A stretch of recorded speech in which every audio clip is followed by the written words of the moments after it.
네, 오늘은 오랜만에 5R 프로그램, 장을 고치는, 장의 면역을 높이는 방법에 대해서 다시 한번 설명을 드리려고 해요.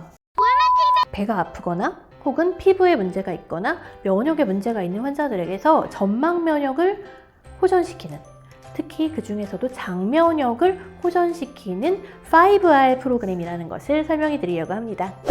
5R은 5가지로 이루어져 있습니다. 리무브가 1번인데요. 리무브는 이제 원인이 되는 물질들을 제거한다라는 의미를 가집니다. 장 안에도 유익균과 유해균이 서로 이제 컨트롤하면서 밸런스를 유지하고 있는데요. 이 밸런스 중에서 유해균이 좀 이긴 경우에 아무래도 우리의 병이 좋지 않은 상황이 오게 되고 면역이 무너지게 됩니다. 그래서 이런 유해한 마이크로바이옴을 해결하는, 이제 병인균을 제거하는 그런 치료를 할 수 있겠고, 두 번째는 생각지 못하게 곰팡이균이 우리 몸을 이제 지배하는 경우도 있습니다. 웬만해선 곰팡이균에 의한 감염이 안 생깁니다.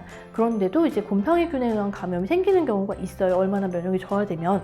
그런 경우는 치료를 해야 되겠죠. 증균제를 사용해서 이제 치료를 하게 되고요. 또 기생충 감염이 옛날에는 많았는데 사실 한동안 없었어요.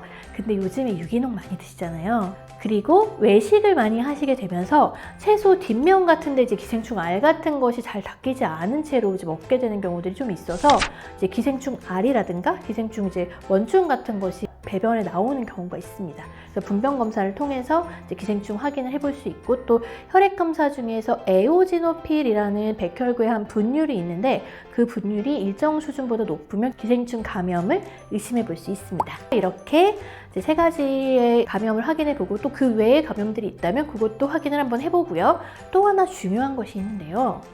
이 장에 누수가 생기면 장 누수 증후군이 됩니다. 누수가 뭐냐면 파이프와 파이프 간의 그 연결고리가 느슨해지면 그 사이로 물이 새는 게 누수가 되겠죠. 원래는 굉장히 타이트한 정션을 갖고 있는 장의 점막들이 이제 그런 누수가 생기면 그 음식들을, 원래는 타이트한 정션들이 문제가 되는 음식들을 잘 거르고 있다가 누수가 되면 그 사이로 장에 있는 그런 면역 체계를 거치지 않고 바로 혈관으로 이제 그런 음식들이 이제 침입을 하게 돼요. 그러면 원래는 음식이었는데 독소가 됩니다.